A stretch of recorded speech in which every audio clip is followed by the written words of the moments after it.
kasih tentu daripada pimpinan untuk memberikan waktu kepada kami untuk bisa menjawab beberapa diskusi yang memang diharapkan tentu tidak hanya daripada wakil rakyat menyuarakan, tetapi juga publik mengetahui apa yang akan dilakukan hari ini dan ke depannya ataupun yang sebelumnya sudah dilakukan. Tentu alhamdulillah kesuksesan BUMN hari ini tidak lain karena support daripada Komisi 6 yang luar biasa dan kita harus sepakati itu. Dan tentu suksesnya kami juga tidak lain karena tim kami bekerja keras yang ada di kementerian dan juga tentu dukungan dari banyak kementerian. Kalau kita lihat sukses selama ini yang sudah dilakukan, walaupun tadi diingatkan waktunya tinggal 13 bulan, tetapi sudah banyak hal yang saya rasa Komisi 6 dan kami dari Kementerian BUMN sudah membuat terobosan. Sebagai catatan saja, bagaimana misalnya kita mensukseskan penggabungan daripada holding ultramikro yang menjadi sebuah agenda besar dan hari ini efektif bisa dijalankan sehingga bagaimana kita tetap mengedepankan peran daripada UMKM dalam sebuah pertumbuhan ekonomi nasional yang kita harapkan secara menyeluruh untuk Indonesia. Lalu juga bagaimana kita bersama-sama melakukan terus pemberantasan korupsi yang ada di BUMN, kasus Jiwasraya, Asabri, dan lain-lainnya, yang terus kita juga masih dorong lagi pembersihan-pembersihan, tidak mungkin terjadi kalau tidak ada dukungan dari Komisi 6, dan juga sinergisitas yang dijalankan bersama Kejaksaan, KPK, dan banyak pihak lainnya, dan itu juga masih ada PR tambahan ketika kita akan juga memperbaiki daripada sistem daripada dana pensiun yang saya rasa menjadi catatan penting buat kita bersama. Jangan sampai BUMN-nya ini sehat, tetapi nanti pegawai BUMN-nya sakitan di kemudian hari. Dan tentu catatan ketiga yang perlu kita banggakan bersama-sama bahwa sudah banyaknya restrukturisasi yang terjadi. Dan restrukturisasi ini terjadi dan hari ini ada hasilnya. Kalau kita lihat bagaimana kita bersama-sama mendorong restrukturisasi Garuda, yang waktu itu polemiknya sangat berat, tidak hanya ada kasus korupsi, tetapi juga bagaimana pada saat COVID. Dan hari ini Garuda kita lihat laba sebelum tentu amortisasi, pajak, dan lain-lain sudah bisa mencapai 3 triliun. Artinya Garuda sudah ke arah yang benar.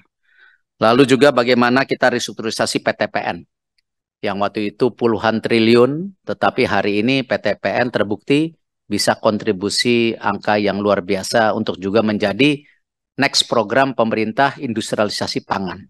Karena turunan dari pangan itu banyak sekali turunannya, apakah itu menjadi biofuel, apakah juga untuk hal-hal yang lain kita bisa menekan impor secara bersama-sama. Tetapi tentu kembali, banyak catatan yang kita rasakan, ada beberapa yang perlu sinkronisasi. Karena itu sejak awal saya meminta dan memohon kepada Komisi 6 juga melakukan pembicaraan kepada banyak komisi lain. Karena pasti kalau kita lihat kompleksitas dari bawah BNN ini juga melayani berbagai kementerian.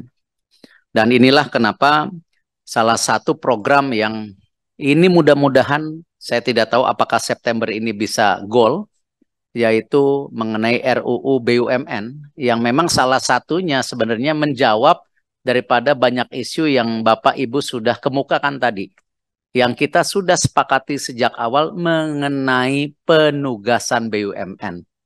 Kalau kita lihat salah satu yang kita dorong di RUU BUMN itu adalah bagaimana penugasan itu harus disinkronisasikan sejak awal antara menteri yang menugaskan, Menteri Keuangan, dan tentunya kami Menteri BUMN, dan terus diawasi oleh Komisi 6. Itu salah satu di RUU BUMN. Karena tidak mungkin ini tidak menjadi sebuah kebijakan yang jangka panjang kalau tadi pimpinan Komisi 6 dan tentu para wakil rakyat Komisi 6 tidak mengingatkan lagi banyak sekali penugasan yang akhirnya sepotong-sepotong.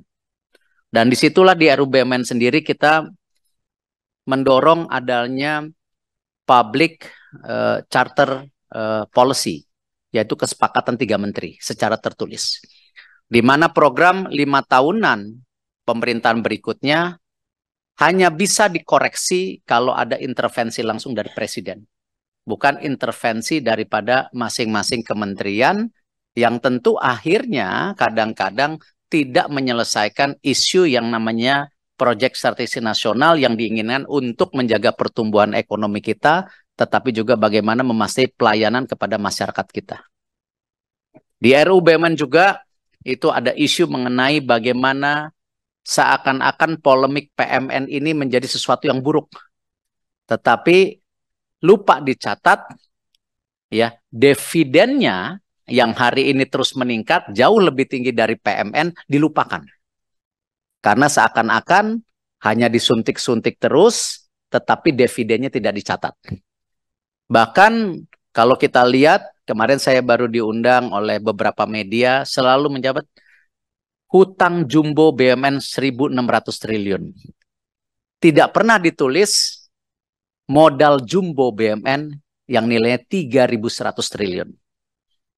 Kalau kita lihat persentase antara 1.600 dan 3.100 triliun, itu juga angka yang mungkin bisa salah tafsir.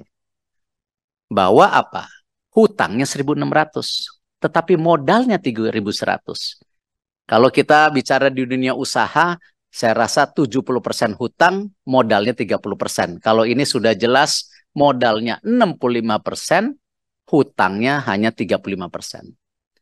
Saya tidak bisa menutup mata, masih banyak juga BUMN yang kurang sehat. Karena itu sejak awal kita sepakati, kenapa kita masukkan ke kantong-kantong, ya, supaya ini menjadi proyeksi bagaimana BUMN ini bisa sehat. Tetapi juga waktu itu sepakat ada BUMN-BUMN yang memang sudah sakit yang tidak mungkin diselamatkan. Dan saya sendiri karena dorongan dari Komisi 6 waktu itu, saya juga mengeluarkan peraturan menteri yang tidak boleh lagi ada anak dan cucu waktu itu. Dan saya waktu itu dari dorongan juga Komisi 6 menutup 133 anak dan cucu. Jadi mungkin nanti Pak Wamen bulan depan kita tutup lagi.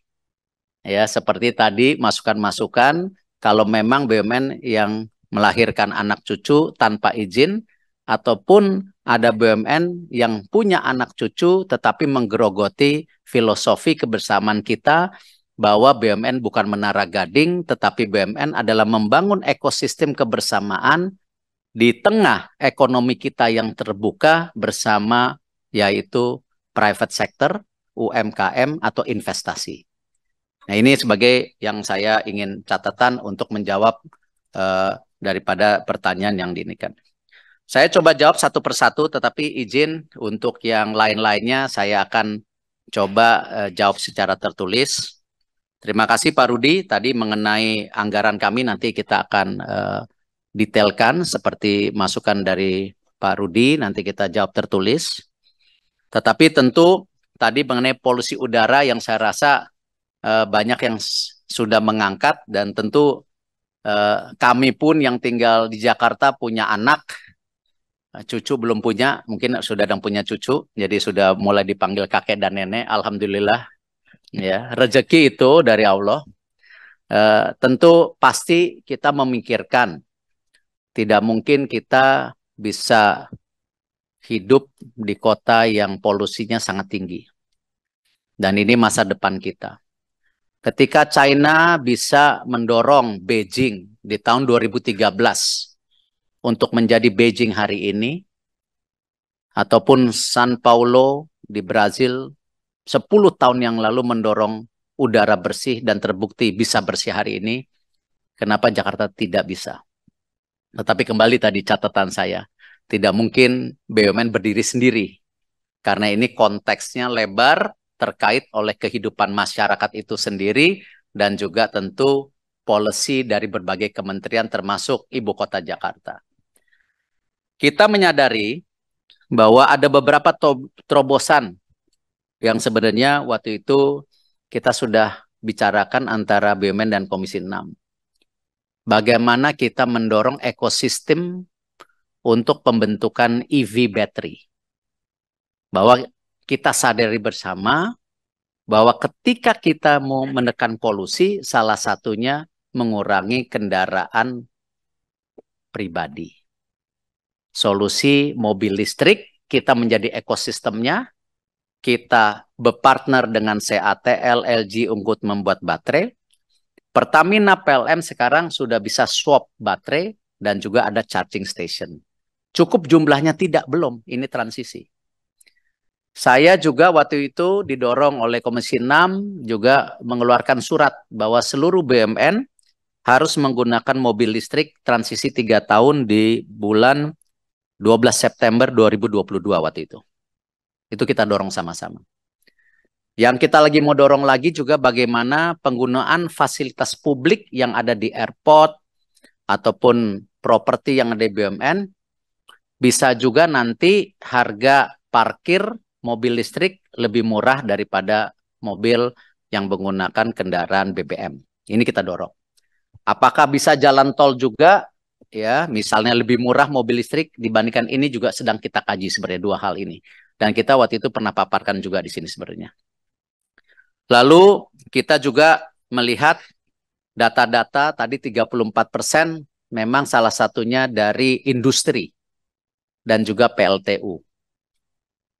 Kalau kita ingat, waktu itu saya pernah laporkan juga pada Oktober 19 2022 di sini, kita minta izin bahwa kawasan industri Pulau Gadung kita akan pindahkan. Ya, waktu itu karena memang untuk mengurangi beban Jakarta, kawasan industri harus dipindahkan. Salah satunya yang kita dorong waktu itu Subang. Memang Jawa Barat kita punya tanah 1.600 hektar dan di Jawa Barat juga tingkat daripada tentu penganggurannya perlu dibantu, ya, dan karena itu kita pindahkan ke sana. Salah satunya kita mendorong industri pertahanan pindah ke sana, tetapi juga industri hijau pindah ke sana.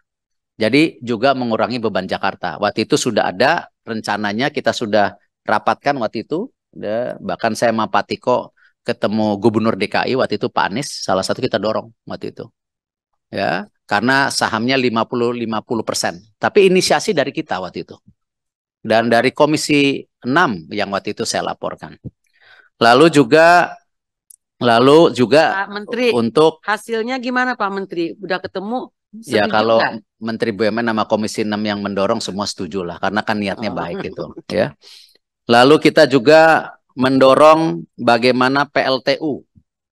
Ya memang harus ada istilahnya corong penampung scriber kalau nggak salah, scriber yang nilainya itu kita sudah pasang semua. Jadi kalau kita lihat sekarang dari PLTU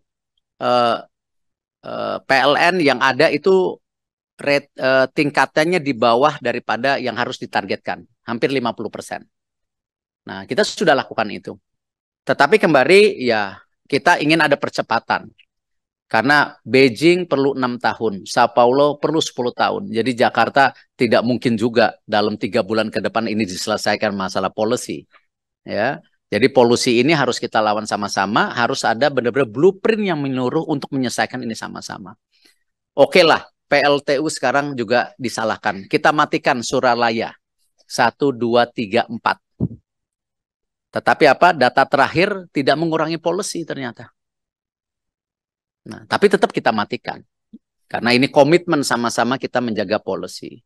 Ya, polusi ini adalah tentu musuh kita bersama karena ini kesehatan kita sehari-hari yang tinggal di Jakarta. Dan tentu tadi kalau didorong apakah kita mendukung green economy, pastinya.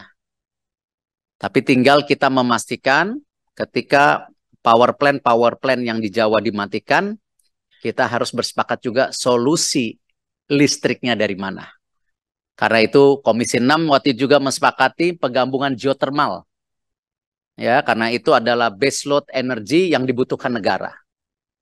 Ya, karena itu kita menggo-publikan Pertamina untuk mengakuisisi aset geothermal yang ada di PLN dan juga ada yang di Kemenkyu waktu itu. Ini masih kita dorong. Lalu pertanyaannya, PLN kemana? Kita juga sudah mengirim surat kepada Menteri SDM dan Bapak Presiden agar aset daripada tenaga listrik ada yang di tentu Papua itu jadi aset PLN. Artinya apa? Ketika kita bisa mengendalikan hampir 30-40 giga, apakah dari geothermal dan dari air, baru Jawanya bisa dimatikan listriknya. yang namanya batu bara. Kalau itu tidak terjadi, tidak mungkin kita switch powernya ini besok. Nah inilah saya mohon blueprint jangka panjang, ini kita bisa dorong dan itu sudah terangkum di rencana kerja kita 2024-2034. Di mana kita juga mengurangi jumlah BUMN dari 41 ke 30, tetapi bukan berarti ya kita tidak tambah kuat. Buktinya di data-data global perusahaan company BUMN, kita sekarang naik. Sekarang makin banyak perusahaan BUMN yang sudah masuk perusahaan global. Kalau China bisa 20-30, kenapa kita tidak bisa 10? Lumayan lah, dari 30, 10 masuk, berarti kan cukup besar itu. Nah itulah kenapa konsolidasi kita jalankan terus. Lalu kalau kita bicara mengenai terorisme, saya rasa kami dari Kementerian BUMN sudah bekerja sama dengan BNPT, Badan BPIP Pancasila, kita sudah lakukan. Ya, bahkan masjid-masjid kami juga kita bekerja sama dengan NU dan Muhammadiyah dan juga institusi yang lain yang memang kita tahu punya kesepakatan dasar Pancasila. Nah, tapi konteksnya, kementeriannya. Begitu perusahaan BUMN-nya, tentu kita tidak bisa mengontrol penuh. Tetapi kita mendorong mereka melakukan yang sama. Ya, apa yang terjadi di kereta api atau di Krakatau Steel 2009 sangat tentu menyakitkan buat kita yang cinta NKRI. Tetapi tentu harus ada solusi kebersamaan yang kita dorong. Karena itu kita mendorong kemarin para komisaris direksi untuk peduli mengenai rekrutmen ini. Karena rekrutmen yang kita lakukan tidak mungkin 100% kita kontrol. Tetapi kita sudah melakukan konsolidasi. Misalnya perekrutan BUMN sekarang secara bersama-sama, tidak lagi sendiri-sendiri. Ya, kemarin kita rekrut berapa ribu, ya Pak Teddy, langsung kita masukkan program bela negara. Kita masukkan program juga pendidikan Pancasila. Kita sudah lakukan itu. Tetapi di masing-masing BUMN ya kita harapkan ya mereka harus bekerja lebih. Toh mereka direksinya dan komisarisnya. Nah, kita sudah melakukan policy. Kita sudah melakukan penggabungan. Tetapi detailnya saya harapkan mereka bisa berbuat lebih. Dan saya minta waktu itu Pak Deputi untuk terus mengontrol hal ini. Lalu untuk mengenai tadi BUMN karya. Sama. Kita sama Pak Tiko, Pak Rosan 3 minggu terakhir ini sudah melakukan meeting dengan pihak Kementerian PUPR dan juga Himbara. Ya, bahwa tidak ada lagi PMN ke korporasi tetapi ke proyek. Himbara pinjamannya langsung ke proyek bukan ke korporasi. Karena kembali buat saya, Pak Tiko, Pak Rosan yang baru pasti menyakitkan. Ketika kita harus ya, mendapat beban, tetapi ini tanggung jawab, kita tidak lari dari tanggung jawab itu. Banyak kasus-kasus terjadi jauh sebelum kami, ada yang 2006, 2008, dan macam-macam, yang akhirnya ketika kita melakukan perbaikan 3 minggu ini juga belum tentu bisa menyelesaikan, tapi kita sudah mulai ke satu titik sekarang, uangnya ke titik itu. Nah, kita harapkan mereka membayar vendornya. Jadi saya setuju kalau dari Komisi 6 mau bikin panja pansus buat para direksi atau GM, ayo kita dorong. Dan saya siap copot mereka kalau mereka menyusahkan rakyat gitu. Karena beban itu tidak bisa harus dilemparkan ke semua yang ada di ruangan ini. Karena kejadian di lapangan mereka lebih tahu. Dan saya siap mencopot mereka dan saya siap mengoreksi mereka. Tetapi tentu solusi yang ada hari ini tadi. Kita merubah administrasinya bahwa kita ke project base, tidak ke korporasi. Dan kita terus coba merapikan struktur-struktur yang ada di korporasi, ya, yang memang apakah mangkrak, tidak jalan, kita coba rapikan. Tapi saya tidak malu waktu itu di media saya bikin statement perlu waktu 3 tahun sama. Ketika Komisi 6 juga mendorong kami memperlakukan perbaikan Jiwasraya, kita baru selesai 2024 ini loh. Ketika ada pencairan dari Kemenkyu untuk aset yang sudah disita oleh kejaksaan senilai 3,2. Nah, jadi ini kan memang perlu waktu. Jadi saya tidak melarikan diri, tetapi proses ini masih perlu waktu 2-3 tahun. Seperti juga kalau nanti dana pensiun BUMN yang akan rencana selesai audit oleh BPKP, itu kita serahkan ke kejaksaan, ya kita harus menunggu. Ya memang waktu itu kita mendorong bulan Juli ya Pak Tiko ya, tapi dari pihak BPKP dia bilang saya perlu waktu, karena kita juga jangan sampai punya niatan hanya memenjarakan tetapi tidak memperbaiki sistem.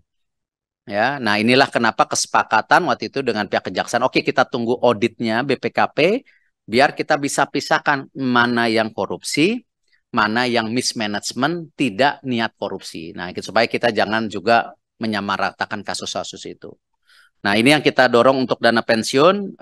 Janjinya minggu ketiga September. Nanti kita coba tunggu, baru nanti mungkin saya bisa kasih laporan audit BPKP-nya ke Komisi 6 sebelum kita melaporkan kepada pihak kejaksaan. Lalu juga mengenai bunga subsidi yang ditanya, ya sama. Kita itu sudah bicara mengenai bunga subsidi ini jauh hari sebenarnya, waktu itu di tahun 2022 bulan Februari. Ya, dan waktu itu Komisi 6 menyepakati ini hal yang positif, dan waktu itu Komisi 6 akan bicara dengan Komisi 11.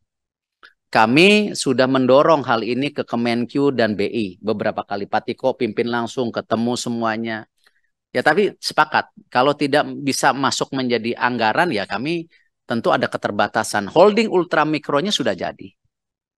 Tetapi tentu kan ketika bicara subsidi bunga, ya itu bukan dari pihak kami, karena tidak mungkin program itu ada di kami. Seperti misalnya program Bansos yang didorong sekarang sangat efektif ketika juga harga beras mahal, dibagikan ya keluarga yang memerlukan 10 kilo per satu keluarga, itu ada total 20 juta keluarga melalui Bulog. Nah tapi kan program itu tidak bisa kami sendiri yang mendorong. Nah inilah saya memohon juga kalau bisa bantuan dari Komisi 6 untuk bisa untuk khususnya bunga subsidi ultramikro ini bisa dalam 13 bulan ke depan kita bisa dorong. Dan ini yang saya mohon tentu dengan keterbatasan wilayah otoritas yang kita bisa lakukan. Lalu mengenai tadi bicara industri pesawat. Kalau kita lihat, kembali mohon maaf tidak ada maksud mengajari Bapak Ibu, tapi kami di Kementerian BUMN selalu kita benchmarking.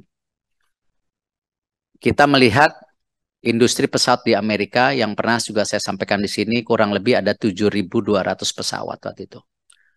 Dengan jumlah populasi penduduk 303 juta dan GDP hampir 40.000 lebih. Lalu kita lihat Indonesia, 280 juta, lalu GDP kita akan tembus 5.000, 4.700 sekarang. Anggap kita 10%-nya dari Amerika. Dan catatan terpenting kita kepulauan, Amerika satu pulau. Nah, kalau kita 10%-nya, berarti kita harus punya 720 pesawat. Nah, hari ini total pesawat di Indonesia itu 500 lebih. Belum kembali seperti sebelum COVID. Nah, apa yang kita lihat di BUMN waktu itu, kalau teman-teman Komisi 6 mengingat, ada ketakutan restrukturisasi Garuda gagal. Makanya kita lahirkan Pelita. Nah, Pelita hari ini baru punya 9 dan menjadi 12 pesawat.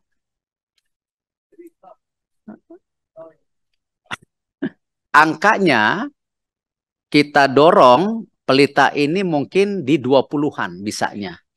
Karena kondisi daripada leasing pesawat ini juga sudah mulai recovery. Cathay Pacific sudah recovery, Emirates sudah recovery.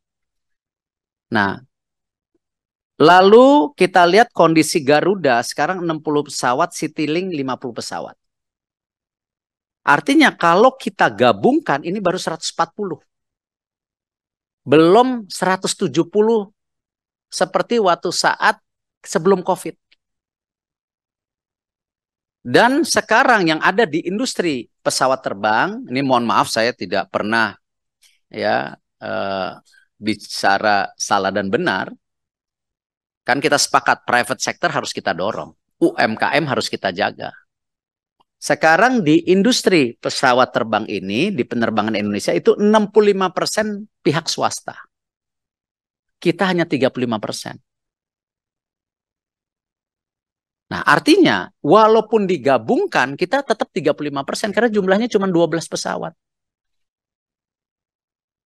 Nah, inilah yang kenapa kita berinisiasi, kenapa harus digabungkan, karena tadi Pelita lahir karena ada ketakutan restrukturisasi Garuda gagal. Ya. Yang kedua, toh jumlah pesawat Pelita digabungkan ke Garuda dan Citylink, jumlahnya tetap 140, belum 170. Nah, artinya ketika ini digabungkan, kita punya premium kelas Garuda, kita punya premium ekonomi seperti yang di Eropa, yaitu Pelita, kita punya low cost seperti Citylink. Jadi tidak kanibal. Nah, ini akan jadi complementary. Citylink tetap, Pelita tetap, Garuda tetap dengan target market masing-masing. Seperti yang ada di private sector, punya targetnya masing-masing. Ya, tetap sesuai dengan target marketnya. Ya, memang nanti kepemilikan pasti ketika di Citylink, ya pemegang saham Pelita pasti punya saham lagi di situ. Ya, karena kan tidak mungkin kita mendorong Garuda dan Citylink membeli Pelita. Ya kan cash-nya masih dibutuhkan untuk nambah pesawat gitu. Jadi kalau ini cuman mendingan dijadi satu, toh sama-sama milik pemerintah. Dan toh juga Garuda sehat-sehat, Pelita juga kondisinya baik, Citylink perlu ada restrukturisasi dikit, saya rasa tidak ada masalah. Nah, ini yang kita coba kembali kita dorong supaya apa? Tadi efektivitas penerbangan yang ada di Indonesia pun kita bisa terus jaga. Karena suka tidak suka pesawatnya memang jumlahnya kurang gitu. Nah, ini nanti memang kita sedang kajian, kita dorong, dan pasti nanti kita ada FGD dengan Komisi 6 untuk melihat lagi ya proposal yang kami dorong. Karena memang kita kan selalu terbuka. Kita izin pimpinan, izin hanya mau memastikan saja Garuda Citylink Pelita ini peleburan, holdingisasi, merger, atau apa nih Pak konsep? Garudanya tetap sendiri, Citylink-nya dan Pelitanya. Oh, Citylink dan Pelita. Ya. Oh, oke. Karena Garudanya kan sudah bagus. Citylink dan Pelitanya kita lebur. Oh, oke. Ya.